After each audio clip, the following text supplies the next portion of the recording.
Okay.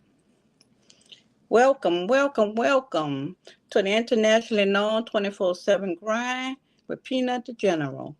You are now chosen live with the Hour with the Elders, where it's all love, where looks are deceiving, but our team is achieving. Nothing too big, nor too small. Come on in, let's chit chat and talk about it all.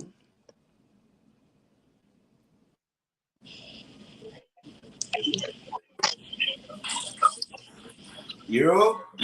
Hello, everyone. How you all doing? How you doing? Good, Hey, good, Good evening, Miss good. Harris. Good evening. How you doing today? tearing them Pretty wings good, up pretty over good. there. How you doing, OG? I was Yeah, he ain't feeding let up on those wings yet, huh?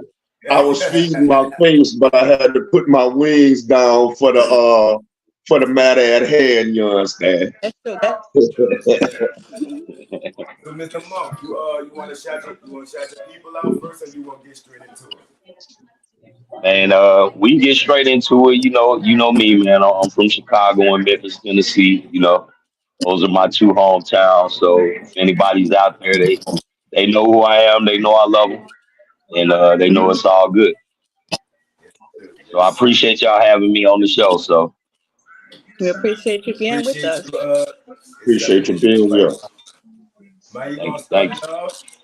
Yes, so I understand you're a very spiritual person, and we're living in some evil times. So you want to speak on spiritual warfare? Do you think that's what it's all about, spiritual warfare?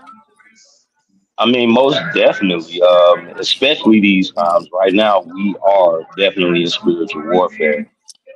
Many people out there don't really see it because they're not tapped into what's really going on. And what I mean by tapped in is, I don't mean they go to church or they don't go to church. I mean, they're not tapped into the spiritual realm of what's happening.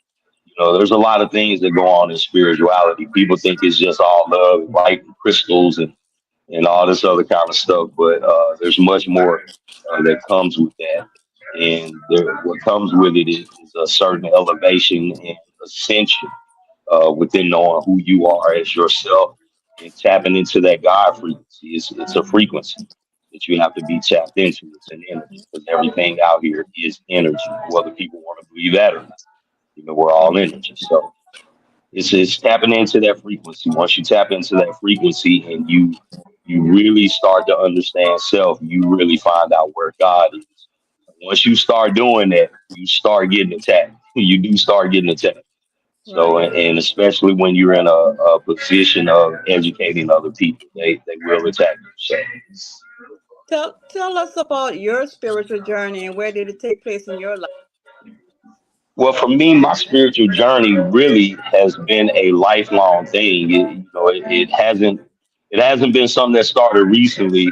I started as a child. When I was a kid growing up in Chicago and also visiting Memphis. I would say it's called a privilege of being someone that actually got to go visit or be in or participate in several different denominations of church because several different members of my family were a part of different denominations. They were in different religions. So, I got a chance to kind of see something from each and every one of them.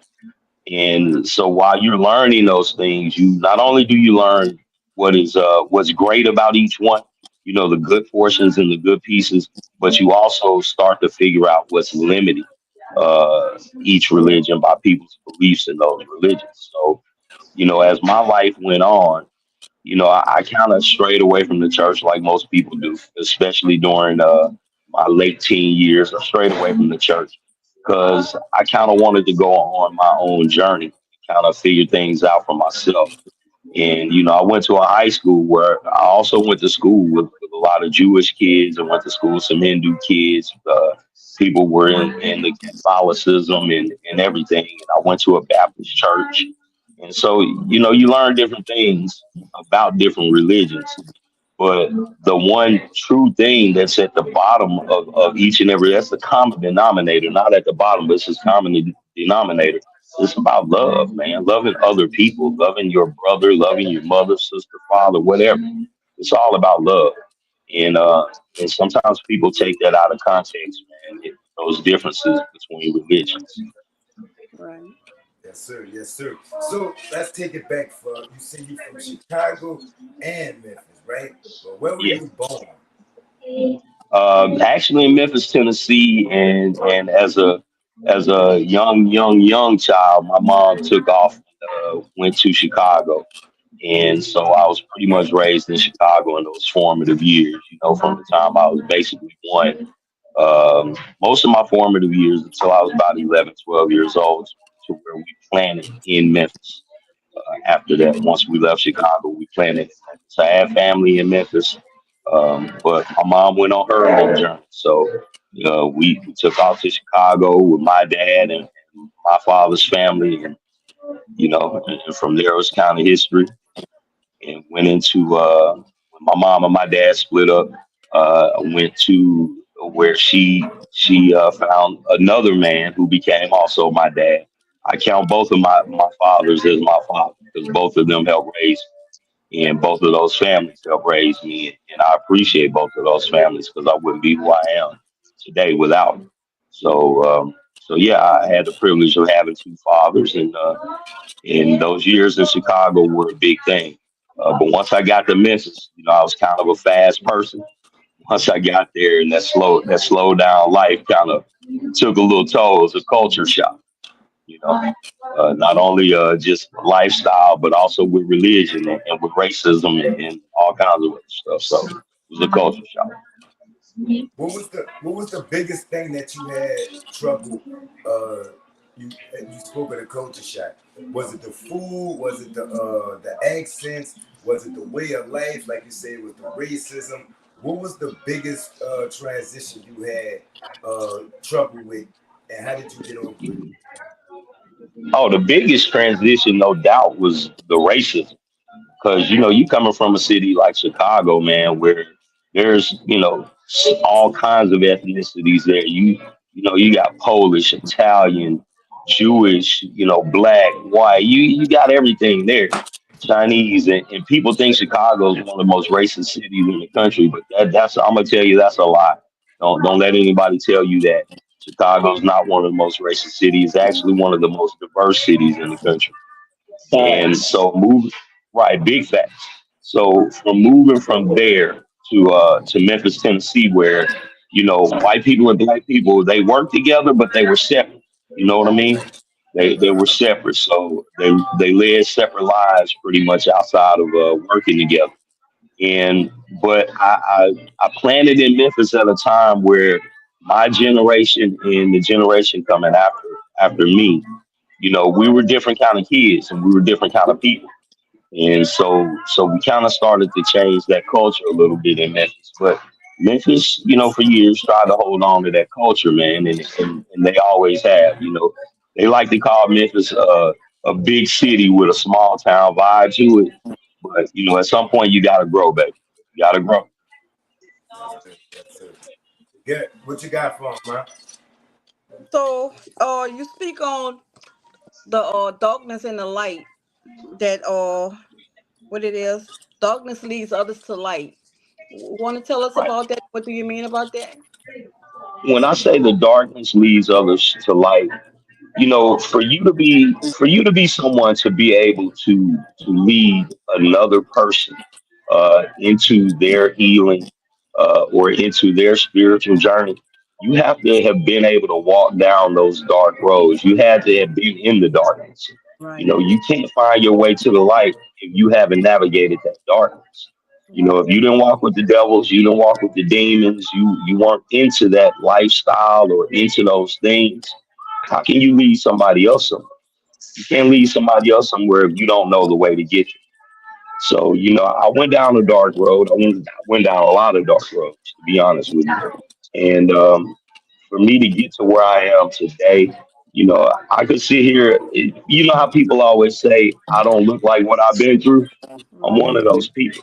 I don't look like what I've been through. A lot of what I've been through and a lot of the things that I've seen will probably destroy most people. But you got to be strong to make it through that, man. You have to be.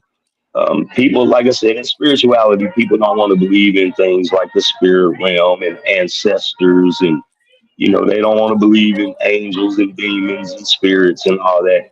But some of the same people that don't want to believe in it, they're actually the ones that are the demons. Right. In many cases, they don't even realize that they're being used like that. Um, I view people as vessels, but it's what's attached to that vessel. It's what energy is permeating in that vessel, and what is actually using that vessel to do the work. And a lot of people don't see themselves like that. So it's not up to me to change their thought process on. It's for them to go and do their research, and not to condemn people that do understand or do know what's really going on. When you walk through your Uh, doctor, did you have somebody lifting you? I'm sorry, but gee, I'm sorry, bro. Go When you ahead, go walk ahead. when you walk through your dark journey, did you have somebody lifting you up who had walked in those shoes, or was it just spiritual people that lifted you? You know, for me to be honest with you, I never walked away from God to Right. begin with. So even in that darkness, I relied on God. Period. Amen. I relied on God. The problem with walking through that darkness was is that I was really running from myself. I was really running from hurt, pain, anger, things that went on in my childhood, things that went on in school, or you running from stuff. You running from relationships. You running from different things that people have done to you, different things that you did to yourself. Because a lot of the stuff that you're fighting are your own demons. And then, It's a lot of it's your own demons. And I went on that journey of running from that stuff. I went down that road of drug and alcohol addiction.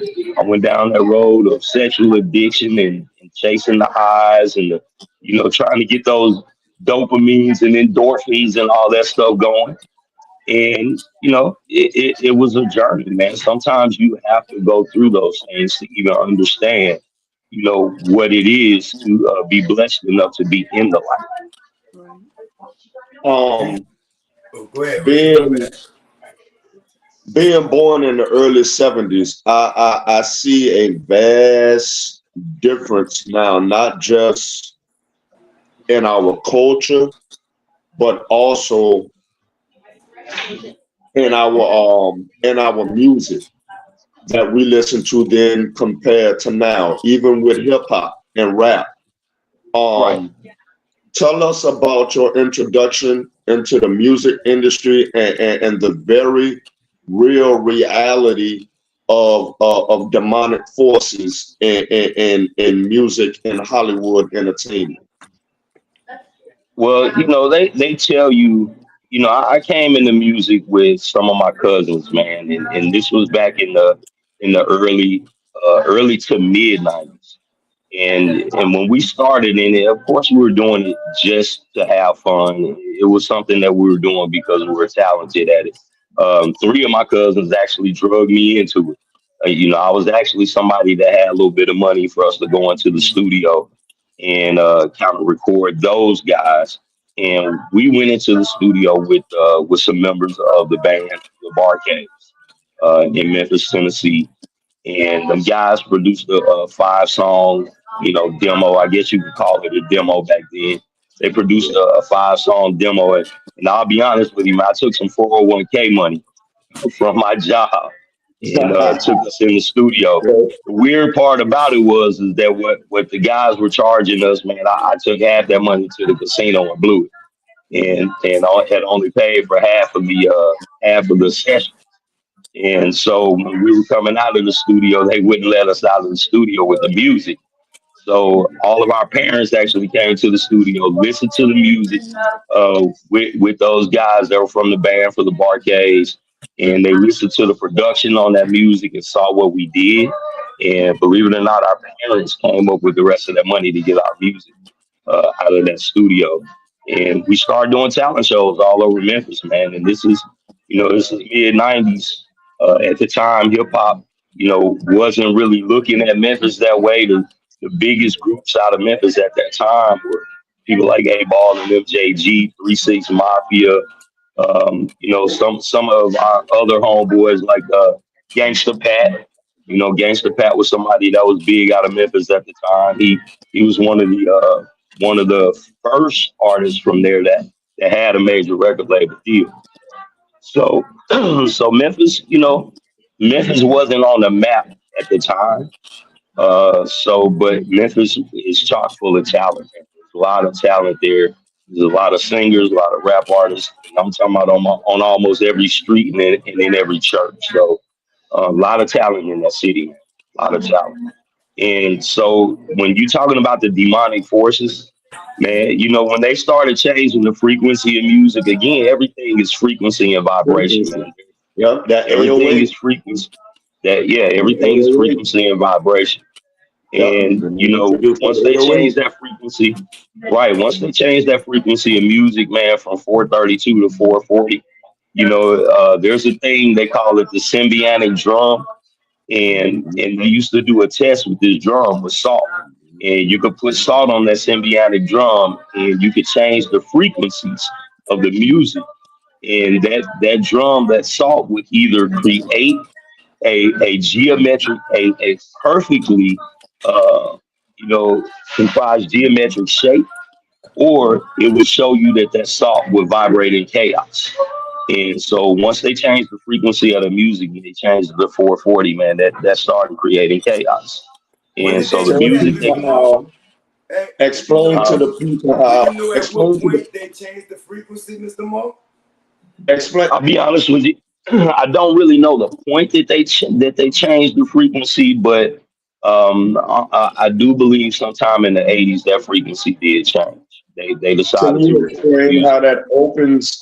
Can you explain how that gives access to demonic activity?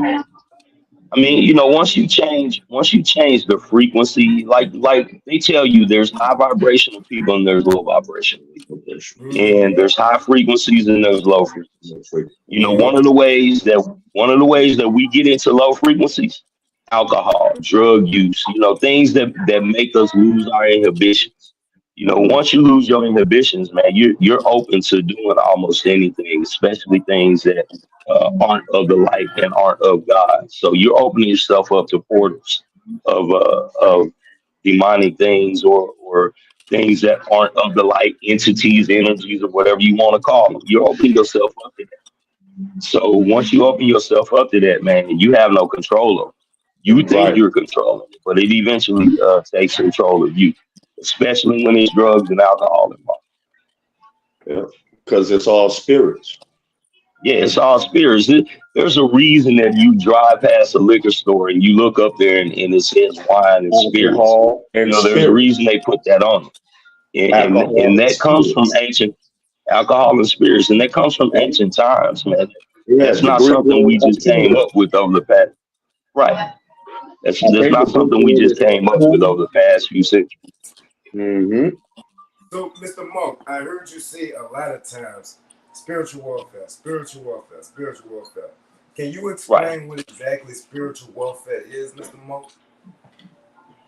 Well, spiritual warfare is, for me, in my case, man, you know, I'll be honest with you, once I got sober, you know, once I wasn't allowing myself to be used by whatever spirits or demons or entities or whatever you want to call them.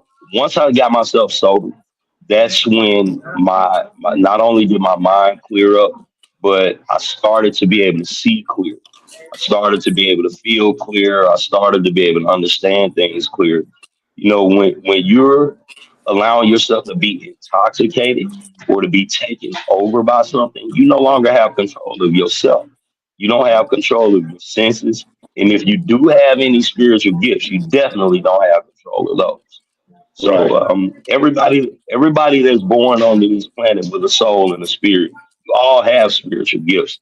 Don't let anybody tell you anything different. We're all born with gifts. You know, we're all born with them. Now, whether you tap into them or whether you use them, that's up to you. And there are ways to tap into it. So, you know, there's ways to do it, man. Like I said, you can allow yourself to be controlled or you can take control of it. And the best way to take control of it is to just walk with God, man. Walk with God.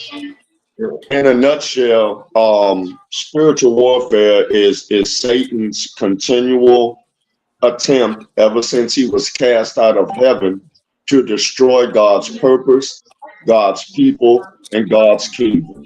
To put it in a biblical definition for you, that's what spiritual warfare is. And that's the biblical context of it. Like you said, it is. God did cast him down. He gave him dominion over this realm. And that's what people don't understand. Is that, if you read the Bible, he gave him dominion over this realm. So Well, technically actually, he does. Adam gave it to him when he didn't listen and obey. Adam and Eve gave it to him. Adam and Eve, when they bit the apple and talked with the snake and the whole nine. So you're right. So he does have some control over this realm, but you have control to break free from that bondage. Yep, Prince of the Air. That's why he gets us so easily with the music, TV, and the movies, because he controls the airwaves. He controls that. He controls the airwaves. Right. Mr. Mark, you spoke of yourself being on drugs at one point in time in your life. How early was that in your life? What was your drug of choice, and how did you kick the habit? I'll be honest with you. When I was about 15, I started smoking. I'm like any kid from any black family where our parents used to get together and have the card parties and the domino parties and all that, and they would pass you a little glass of pink champagne or golden champagne or a beer and say, "Hey, take a little sip." When you're a teenager, you don't think anything of it. You don't think that that's something that's leading you to drugs and alcohol, but eventually that's leading you to drugs and alcohol. So I started smoking weed around 15 years old, and I started probably doing a little more drinking and smoking once I got to college. And once I left college, that's when it got a little deeper. When I left college and definitely started in the music industry, started down the road of the music industry. Because, when you're in music, you're kind of exposed to all it. You're exposed to it. So when you say drug of choice, early on it was alcohol and weed, but then it turned into cocaine, and as the years went on, ecstasy and quite a few other drugs. I never was somebody that liked pills or anything, but ecstasy was something that I took. Cocaine was definitely a big thing, and yeah, eventually that stuff takes over. How was you able to kick the habit? I actually kicked the habit by coming back to Texas. I came to Texas and I went back to work here, and I got into rehab. There was a period here when I first got back here that I was really suicidal, actually, and and it was leading me down that road to where it has so much control over me, to where I felt like I wanted to do something to myself. I felt like I wanted to kill myself, but something in me would not let that happen. Would not let me put myself in that situation. What I did was I got myself in rehab with the help of a couple of friends here, and they got me into a rehab program here. I stayed in that program for 30 days. And I'll be honest with you, that place was so amazing for me that I was able to clear my head, detox, and go through all that. That the day I was leaving, I cried because I didn't think I was ready to leave. I didn't think I was really ready to walk back out into society like that. And so, but it was a big help. It was a big push. And while I was in there for that 30 days, it made me get back into my spirituality. It pushed me back into talking to God. It pushed me back into prayer. And it got me reconnected. So Yes, sir. Yes, sir. So when you were doing the music, right? What led you to the music? what led me to the music was I kind of grew up in that, man. I had an uncle and family members. A lot of my family members were all kind of like entertainers, man. Dance groups in school and singing and in the band and all that stuff. So, it's kind of something that's been part of my family my whole life. I had an uncle that wrote songs, and he was the one that actually introduced us to the Barcade. So that's kind of how we got into it. It's family connections, man. And if you know anything about Memphis, man, almost everybody here is in music, in entertainment in some kind of way. I heard. And Memphis isn't as big as people think it is.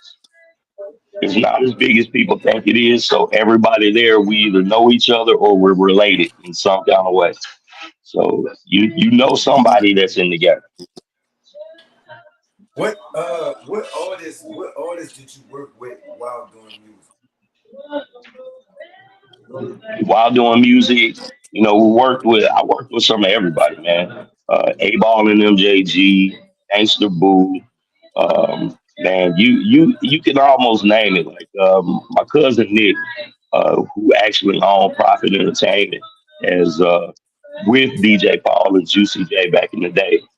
When he broke away from them, he kind of picked up me and my cousin Kilo and my other two cousins that were with us, and we relaunched Profit Entertainment.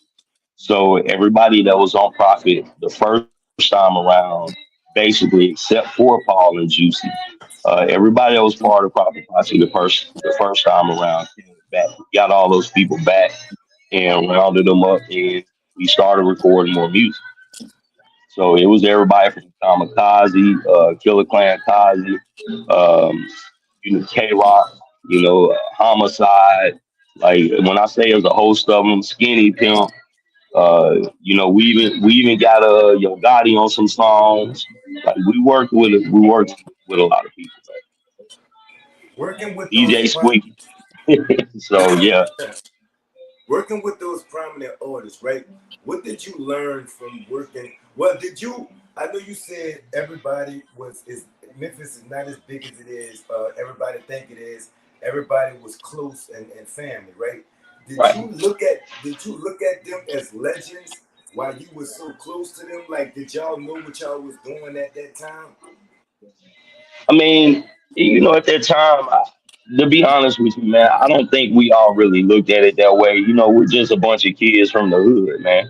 So, we weren't looking at it that way. We all knew that we were talented and that we were doing something that was kind of special. But, if you're from Memphis, like I said, everybody there is talented. So it's a matter of who's fighting to get into the game or who's fighting to get out in the industry. So it's like we're I'm not gonna say that it was one of those situations. Everybody there is talented. You don't even look at it that way. You look at it as being normal people. You know what I mean? What do you think of the industry and the music of today as a whole? Like, how do I put this without offending some of these young artists? Really, to be honest with you, I don't care if I offend them.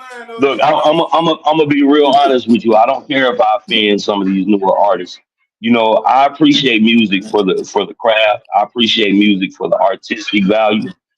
There are some artists that are out today that do have artistic value, and a lot of these artists that are out today are just straight garbage. I'm gonna be honest with you. There's nothing creative about what they're doing. I'm not saying that they're not being or trying to be creative, but some of this stuff is garbage. Some of it is garbage. And that's just the bottom line. Period. Considering the agenda that they're pushing, do you think the artists should stand on morals and principles and have more of a voice and a backbone in regards to speaking out about what they will and won't create and put out to the youth of today? Well, I'm gonna be honest with you. When money is when money is basically your end goal, all that, when greed and money is the, like you just said, the common motivator for you. When you're in it for that, and you're not in it for the artistic value, you're not in it to be responsible. A lot of these artists aren't trying to be responsible. They don't want to be responsible. They don't want to be responsible for what your kids hear. They don't want to be responsible. I'll be honest with you. I bet some of these people aren't letting their kids hear that garbage. I bet they're not Right. taking their songs home and letting their 5-year-old listen to that, or their 7 or their 8-year old listen Yeah. to it. I heard 'Cause I one wouldn't never. artist. Look, I they'll heard tell one you, artist say if she. I you heard one artist don't, say she doesn't even allow her music fuck to be that, played in her they don't house when her listen to their kids are home. son. Right, They don't listen to they right, don't let their and it children was the listen to same. that music. Right, right. And it was the same thing with my daughters, man. I would let my daughters listen to that. You know what I mean? We're making music that the genre of some of that music is called horrorcore. Some of it. Yeah. And you know, why would I want my kids to listen to something that even today, some of the stuff that we made, not that it wasn't good and not that it didn't have artistic value to it, but at the same time, I know we ruined a few brain cells. I know we did. You know, So, with what we were doing, I know we did. I was going to ask you that. Do you feel as though our musical culture today promotes degeneracy? Some of the rap does, some of the hip hop does, some of it does, some of the R&B does. I mean, but even also some of the rock and roll does too. You know, a lot of the music that's being made today, like you said, it is to push an agenda. It is Mhm. to keep it is to keep people in a sexual or hypersexual mood. You know, to keep them in hypersexuality, to keep them worrying about drugs, to keep them worrying. The music that they put out today, and I don't know if y'all don't want me cursing on here, do you? All right, Yeah, you Look, got let's free do I'm, what you reign want. on Take your your own. time. look, Speak your mind. look, look, man. I'm gonna tell you, a lot of the music today is pushing the agenda of a bunch of superficial bullshit. A lot of this stuff that they're pushing is a bunch of mental and emotional illusions. Period. Point blank. End of story. You Yes. know, they're pushing people into things as I consider it demonic because it's not leading you to God. How's it leading you to God? If all you worried about is sex, drugs, rock and roll, hip hop, who's twerking, who's working, who got the keys, who got the loot, all that, man, look, man, morals, people don't have moral standards and integrity. Not nowadays. You Not know, there's nowadays. very few people that have that. There's very few people that have that. I respect people that do, and the people that don't. Yeah, I ain't gotta respect them, but I also ain't gotta deal with them if I don't choose. Right. Thanks. You know, Thanks. So Mr. Boss. Oh, go ahead, man. I'm sorry. in your hometown, Memphis, since it's a family or environment, did you get a lot of love in your hometown? Did they give y'all a lot of love and support? I'm gonna tell you about Memphis, man. Memphis has a weird way of showing love. Like anybody that's frequented Memphis and like y'all are in New Orleans, man. There's a lot of cats that we used to work with from down there. And y'all are in New Orleans, and New Orleans used to show Memphis a lot of love. A lot of those guys used to come up to our studio, that Prophet Studio on Hollywood, and hang out with us all the time. And Memphis, the love that Memphis shows is tough love. Like if you can make it from Memphis, No man, you cap. can make I it almost anywhere in the world. You My can make son, it almost anywhere in the world. my son, he's deceased now, but he used to come out there a lot of time. He did music with Young Buck, or Yeah, yeah, or Lil Derek, or Beef Ain't No Sports. But he used to come to Memphis a lot of time, and him and Young Buck did a lot of music together. right. Did you ever do any music with him? I never did music with Young Buck. I met Young Buck, but like from where y'all from, there's a cat down there named Freddie P. That used to come up. Cain and Abel used to come up all the time. Mystical used to come up to Memphis a lot. Who else do we used to hang out with from down? There's a lot of people. Some of the Cash Money people would come up. You know, me and Endo G. I worked with Endo G for a long time, and me and Endo did some music with Juvenile that one of the record labels wouldn't allow us to release that we did with the Kid Shine.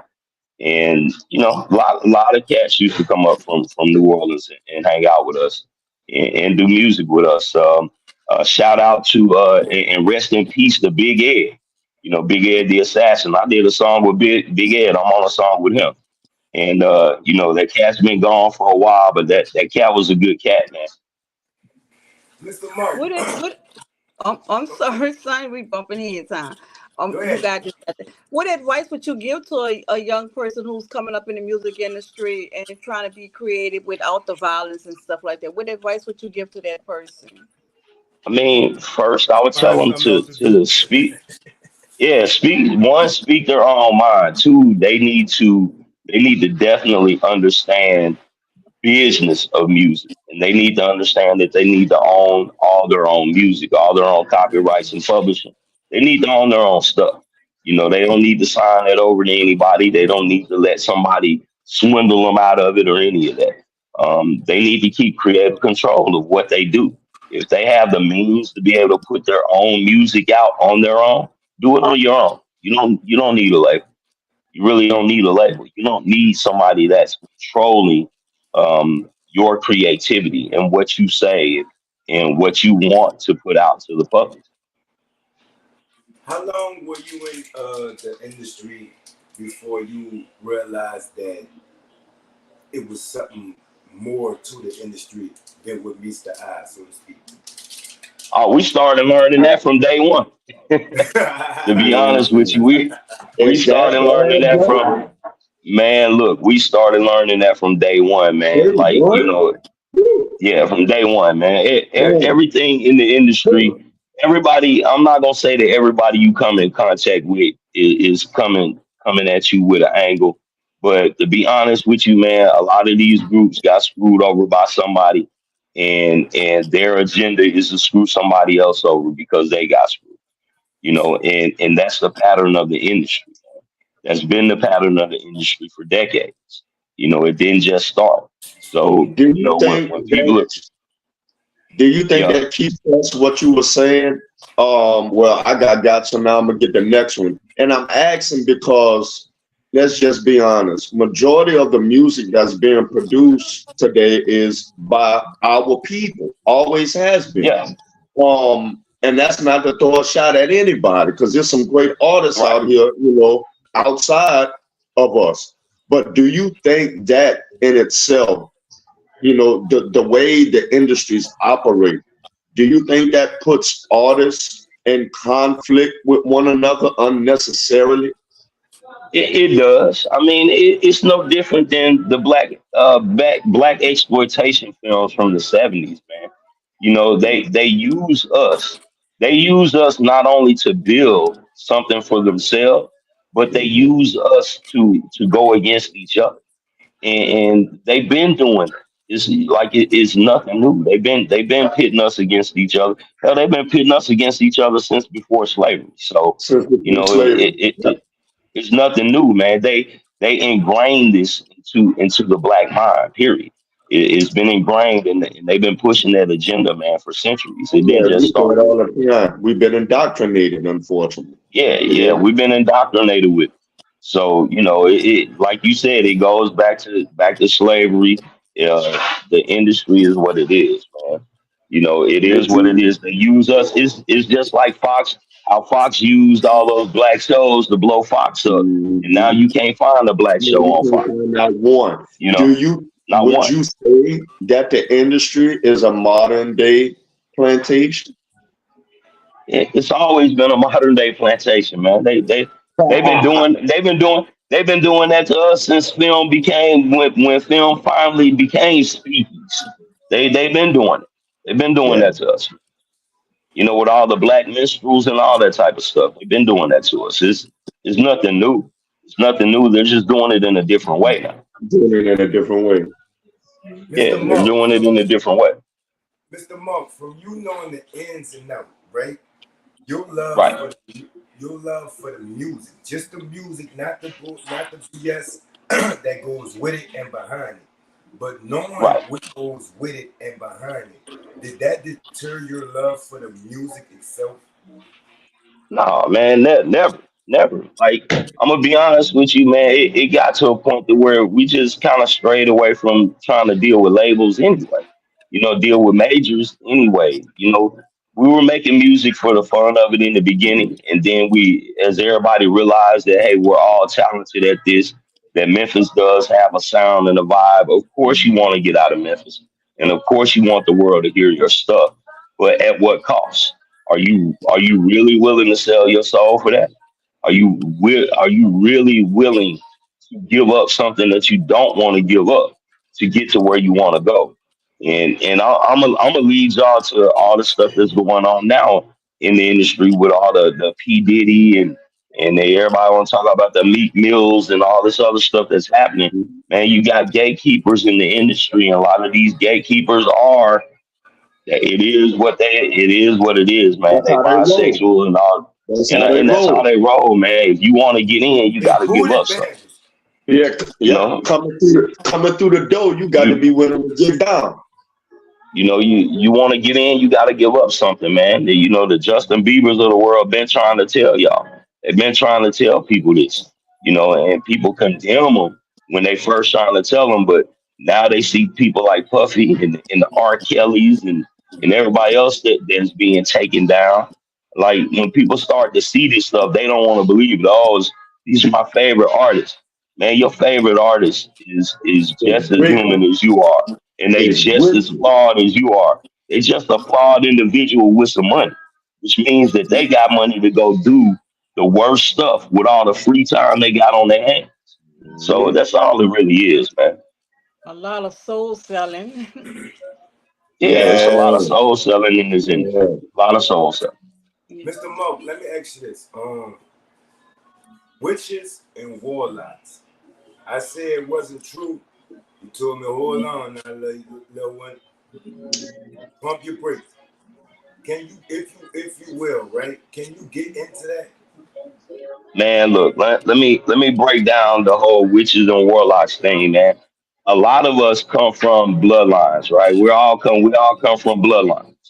And even in ancient times, man, people were practicing Child alchemy.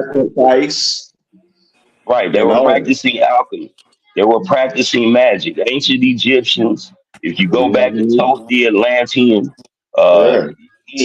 Child any of those, sacrificing, all that, the all Mayans, that. the Tibetans, all these ancient Yep. societies did that stuff. Yeah, You the know, Mayans and too. and I'm not gonna tell you that all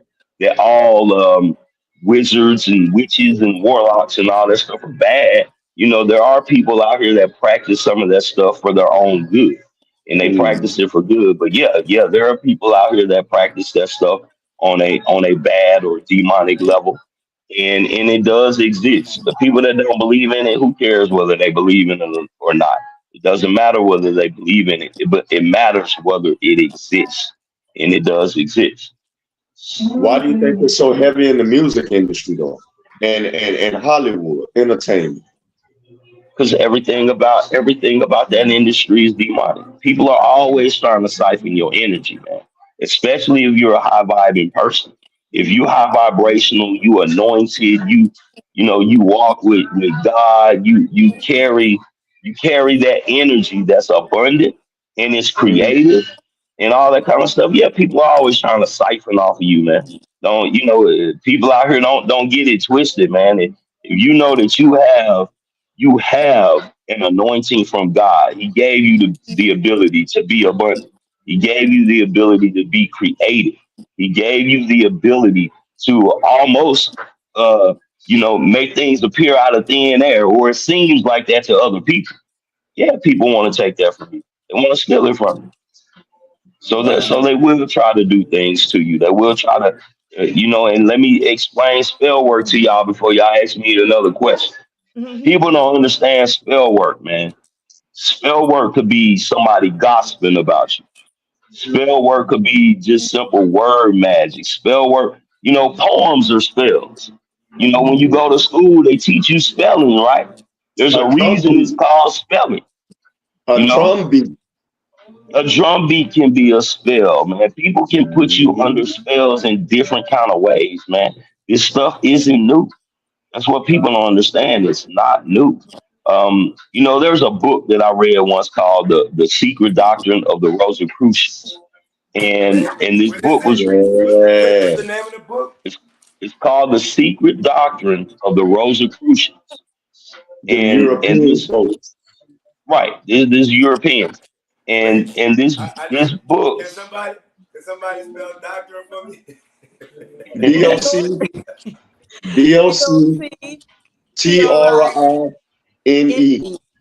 Wait, how? DOCTRINE. One more time. DOC. You know, like that jailhouse DOC. TRINE. TRINE. I didn't understand the last part of the book you said the name was. Rosicrucians. Rosicrucians. The Order of the Rose. And supposedly this is the order that Jesus's family belonged to. You know, the Essenes belong to to the Rosicrucians. And part of what the Rosicrucians taught is how to manipulate energy, how to manipulate the air, how to manipulate the elements, how to manipulate fire, air, water. They were teaching that you know, as a being can manipulate those things. The same thing that taught in the emerald tablets, in the ancient tablets. The same thing that the Egyptians taught. You have the ability and the energy to be able to manipulate the elements. You can use the elements for your benefit.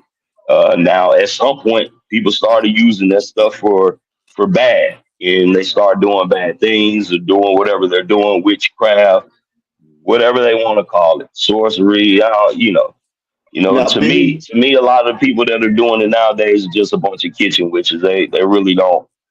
They don't know. They think they know what they're doing, and they really don't.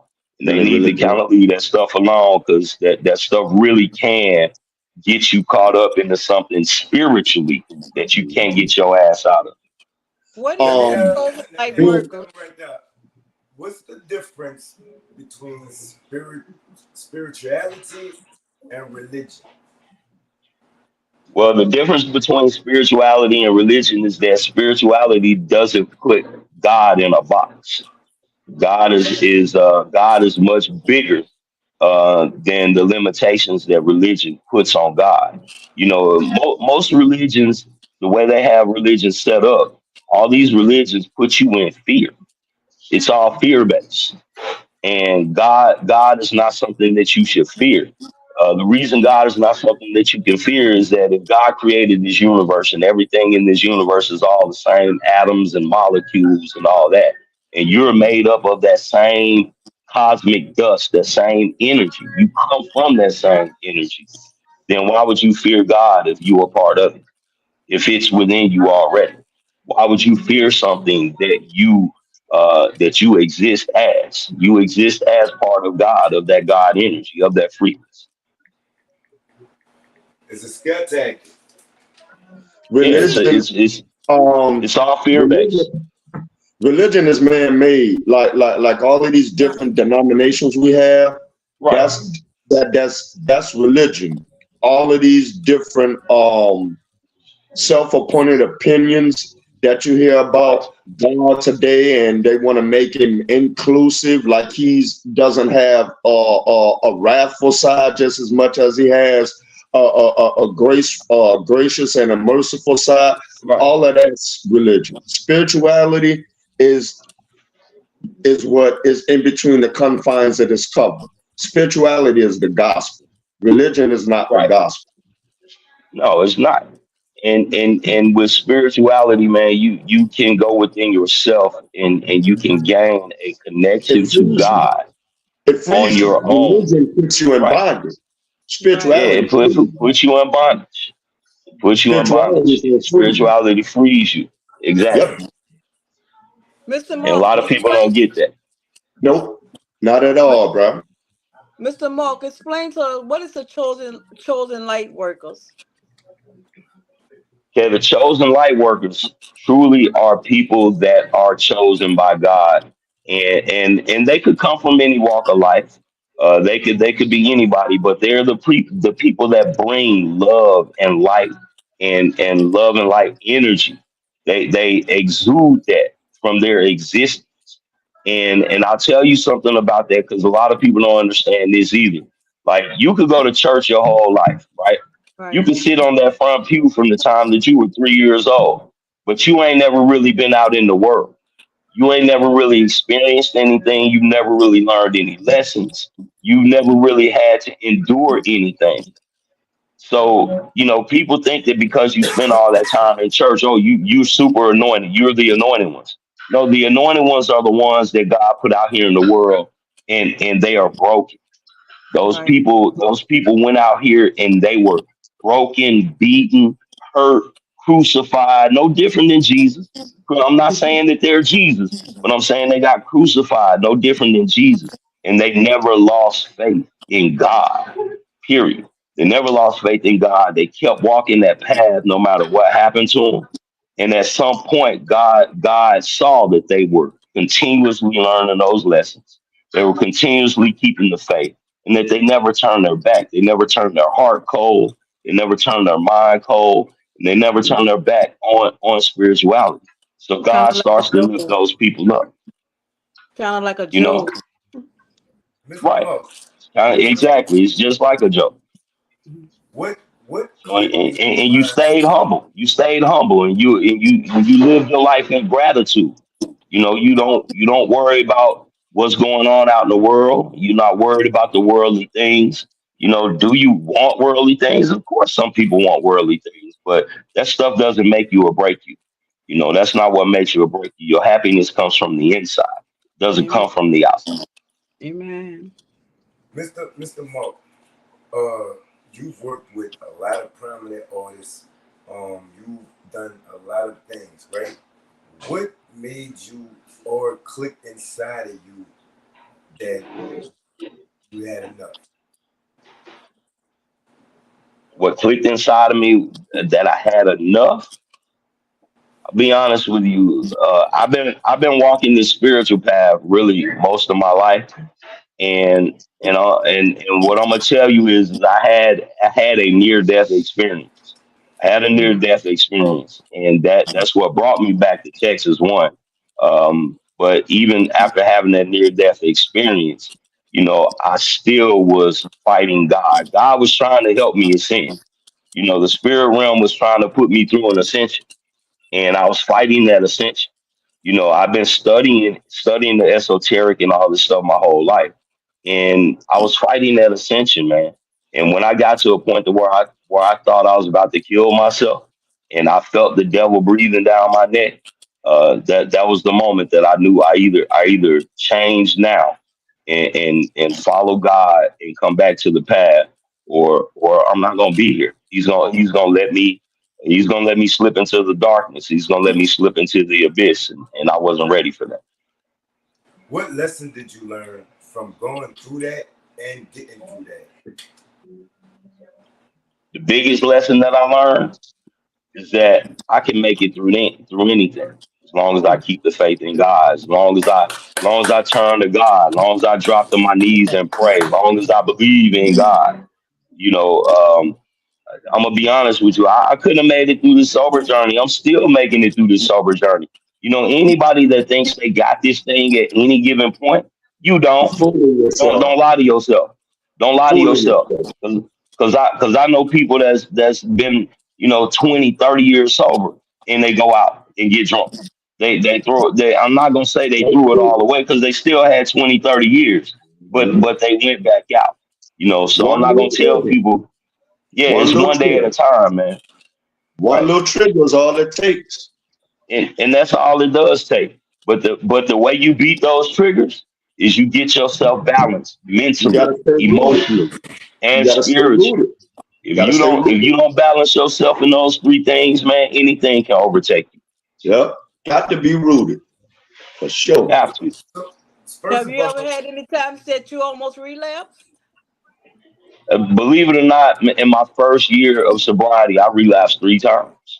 I relapsed 3 times, and after that third time, I actually had 3 or 4 things that happened in succession in my life, from the death of my father, to the death of Gangsta Boo, and to there were several other things, and I made it through those things without going through another relapse. And at that point, I said to myself, if I could make it through that, if I could lose my dad, if I could lose my father, and I I actually brought myself back to Texas and got around my homeboys in that are in this sober program with me. I got around my homeboys because I needed them. And my family, applauded me for like, hey, look, we'll handle his funeral, we'll handle the arrangements and everything. If you need to be back in Texas with your guys and you need to be in that community, go ahead, go home. We'll see you next week.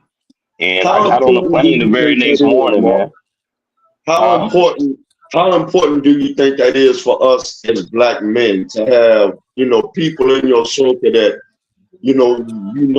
gonna really support you, people you can lean on in whatever Man, situation you face. it's super important, man. One of the most important things that I ever heard from Michael Jordan was that the thing that made him the greatest basketball player on the planet was that his family supported him from the moment that he was getting cut from the basketball teams in high school all the way through winning those championships, man. That's what made him who he was.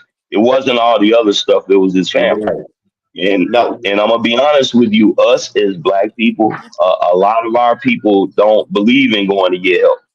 A lot of our people kind of frown on, when you're looking for help sometimes. They think you crazy.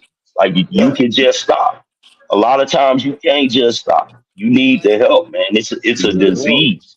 It's a mental condition. And you need help. yeah. You need help. Why do you feel, or what do you feel are the reasons we see so little black male support groups? Why do you feel we don't support one another like that, like we should be? Again, I'm gonna be honest with you, man. That all that stuff kind of falls back on how they pit us against each other, man, and how on the inside of us we still aren't healed as a race of people. We aren't Right. healed as a people, man. We don't I know agree. how to treat each other with that kind of love. I As agree. black men, we get that kind of love from our mothers, but we don't get that love from the community as a whole or from other men like that. But now, We just don't. when you have the select few like yourself, like Peanut, like me, that that Right. that that that reach out, we still get the pushback. Yeah. I mean, you get that pushback, man, and I'll be honest, that pushback is fear, man. From the people Yes. that are pushing back Yeah. at you is fear, man. They're Yeah. they're I not agree. used to they're not used to receiving the love or having somebody reach out or having somebody be vulnerable and open up to them about anything. So they don't want to be vulnerable. They don't want to open up. They don't know how to do that. That's something that hasn't been ingrained in them. And again, as a people, that comes from being able to be healed, man. You have to heal. So a lot of things about our people that we have to heal, man, within ourselves, within our community. Do you How Mr. you think a Mark, think we lot of get the, there? go ahead, man. do you think a lot, I know me, got do you think a lot of it stems also from men? Men has always been motivated that they got to be tough and all of this. Here, they can't show a vulnerable Um, side. I'm a, I'm gonna tell The you that boys right now. cry. Boys That's don't why cry. that's Man, that. I'm gonna tell you that right now. That's why a lot of us black men walk around mean mugging all the time because we don't want nobody to think we weak or soft Right, or right. whatever it is that people want to say. But I'm gonna tell you right now, just because you mean mugging doesn't mean that you tough. Right. That doesn't mean that you tough. And just because you cry or that you're vulnerable with somebody, that doesn't mean that you I soft. mean, You Right, know, soft. right, that don't mean you soft. Like I'm super nice to a lot of people, but I'm gonna be honest with you, I'm not really a people person. I right. really don't like people that much like that. I appreciate people Me because I neither. learn lessons Me from them. neither, Mr. But Mark. Me neither, right, Mr. but Mark. right, but I'm nice, to people because that's part of my nature. It's part of my demeanor. It's part of who I am. I try to be understanding towards a lot of things. It doesn't mean that I approve everything that people do, but I try to be nice, man. And like every other human being, I try not to be judgmental, towards people. But you're human. You can't win everything. You know what I mean? Right. So sometimes it's hard to not be judgmental towards people. Friendly, but you're not friendly, like me. Yeah, I'm friendly, Friendly, but but I'm I'm not not friendly. friendly. You know, I'm gonna be honest. I'm gonna be honest with you. I do know a lot of people that, oh, he's so nice. He's so nice. To be honest with you, I be nice to people, so I don't be mean to somebody. Mhm. That's deep. You know, So, Mr. Mo, knowing what you know now, what advice would you give yourself when you first started out? Good question. you just say that again. Knowing what you know now, everything that you've been through, what advice would you give your younger self when you first started drifting off your path, so to speak? Man, stay in God. Stay learning. Stay studying. Stay healing. Go within yourself and look for your happiness. Because when I was younger, I was always looking for happiness outside of myself. You know, I was looking for happiness from external things as opposed to looking for happiness within myself. If I could tell my younger self anything, those would probably be the things that I would tell them.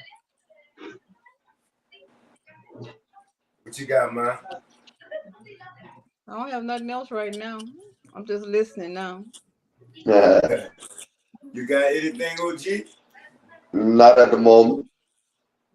All right, so we reached the I will hour. say this here. I will say this here though. I believe you have stayed focused, like you had God in your life from a child, and and you're training up a child in the way that he should go. He wants to go. Oh, if you depart from it, you'll go back to it. But you won't depart from. Right, But if you depart from it, you went back to what you was grounded in from the very beginning, and that was right, God. So you've been on safe ground all the while because you had the footprints in the sand walking with you each time you fell. God was right there with you by your side, and that's an honor when you're young and stay in the Word of God up until right. adulthood. Even when we fall, we know who to go back to. Right, and it took me a long time to realize that I've always walked with the angels and ancestors. I've always had protection, you know. So everything that I was going through, they were leading me through it. They were actually leading me through those dark days, so I could get to this light and I could help somebody else. Right? 'Cause there are some things man can't fix for you. It's got to be from higher source, and that's God. Because some things man can't do for us. Exactly. There's a lot of things that man can't fix. It's gonna have to come from a higher source and a stronger energy than what we physically see. You ever thought about writing a book? Believe it or not, I have been asked that a couple of times, and I do have a friend that is a New York Times best-selling author, and she approached me a couple of times asking me if I was interested in letting her help me write a book, and I thought about it, and I'll be honest with you, it's just something that I'm kind of keeping on the back burner right now. It is on my mind because I do know that I do hold some knowledge and some wisdom on some things that could help some people. So I'm not gonna try to keep it to myself. You know, like I said, the program that I'm in says to keep it, you got to give it away, and there's no way that I can keep not only the spirituality but the sobriety and the healing and all that. There's no way I can keep it if I don't share it. So I have to give it away. I have to share it, and I have to be willing to give it away without looking for anything in return. You know, if I really love other people, and like I said, I told y'all, yeah, I love people, I like people, but you know, but I do love people, and I do want to see people do good, and I want to see people healed and happy within their own right. So for me to be able to stay in this energy, I have to give that same energy away. You have any kids, any children at least? Oh yeah, I've got four daughters and a granddaughter. Because I actually Yeah, that I've got because four. when you write that book, and I wrote a first time book about my deceased son. But when you write that book, Right, you're leaving that legacy that goes on. When you dead and gone or whatever, years and years and years, and your family continues that with that legacy that you leave behind. oh yeah, So I would yeah, encourage you and to this write is that true. book because it's. Not, I mean, to me, it's not that hard. Once you put your mind to it, and you got your own story to tell. So I would encourage you to Well, leave that legacy. If well, I did I nothing else, like. I'm leaving that legacy, and then I'm working on me a second book, a part two of it. you know. Ms. Harris, I appreciate that. I definitely appreciate the encouragement to about writing the book. And like I said, I'm really thinking about it. And I'm not gonna say, you know what, I'm gonna throw it out there. I'm not gonna say I'm thinking about it. It's just a matter of divine timing when I Right, actually do it. right. So I'm not rushing the process, but I know it's coming. I do know it's coming. You It know, took me because I've 21 been years later. It took me 21 years later to finally have the heart to sit down and write right. about myself. So you got Yeah, time. and like I said, yeah, it's coming. It's divine time, and I'm not gonna push it. I'm gonna let God bring it when God brings it. And other than that, right now I'm just trying to help other drunks and alcoholics stay sober. I'm trying to keep myself sober, and just keep living my life and make sure, like you said, leave a legacy for my daughters and my granddaughter. Yes. What's next for you, Mr. Monk? Man, I usually take it one day at a time, Peanut, man. I kind of, when they say let God order your steps, I really do let God order my steps. If he don't place it in front of me, I don't touch it. You know what I'm saying? So if God don't put it in front of me at that moment to do, then I don't go after it. It was the same way when y'all reached out to me. I've had a few people reach out to me about podcasts and stuff. And I had been throwing around doing a podcast myself, but I may want to have some fun just going on my friends' podcast like y'all, man, Right. and just hanging out with y'all because y'all reach a lot of people, and I have seen a few of the podcasts, and I'm happy to be in the group and be part of the group with y'all, all my soul tribe. It's a spirit. And It's a family vibe. now. I think you have to have a Yeah, it's a vibe. connection, a connection with the people that reach out to you to know whether or not is this a genuine spirit I'm Right. about to be Yep. interacting with or not. You know, I felt Peanut energy the first time we connected, so Mhm. like I picked up on him almost immediately. So Mhm. he hard it headed was like a a no mule, brainer when he but reached out. he Yeah. hard headed like a mule, but he good people. Hey man, you know what I appreciate about Peanut, man? When we be in a group on Messenger, man, the way he appreciates his mom, Yeah. you know that. You, So you, you I can't appreciate you that. can't violate Pam, period. He I gonna know, never right? he gonna Because I'm that way about my mom. he I'm that way about my gonna mama, so I know. I appreciate So all yeah, y'all. man. And I appreciate you for coming on, Mr. Monk. You already in the group chat, so there's no way you could be a stranger. You know what I'm saying? I know you do the content creator thing, so leave them with your any pages that you have, your Instagram, anywhere they can get at you. And I'm interested in that book. You heard me, Mr. Monk, because mine's coming out with a part 2. You know what I'm saying? You Mother got was Right, Stunner. Mother part was one. Stunner by Dirty Harry on right. Amazon. Mother was Stunner by I Dirty Harry like on us. Amazon. Yeah, and I'm looking forward to that. I'm looking forward to that. And like I said, the book is coming. I got a couple other things in the works that I really don't want to speak about. I kind of talked to show Peanut some stuff a few weeks Mm-hmm. ago, and don't really want to talk about that stuff Let yet it because manifest. Let it's it manifest. yeah. I'm gonna let it manifest because where it's coming from, I know it's not me that's in control of it. So I'm gonna let God do His work and let Amen. it work out, and I'm gonna just keep living it and keep doing what He asked me to do on a daily basis. So you mentioned your father. I know you lost Nick, and I know you lost another loved one recently. So Yeah, my aunt. to bring us out, we're gonna do a moment of silence for your people. You hear me? Well, all the fallen soldiers for BG Derek. You know what I'm saying? Mother Pop, rest in peace, Lefty.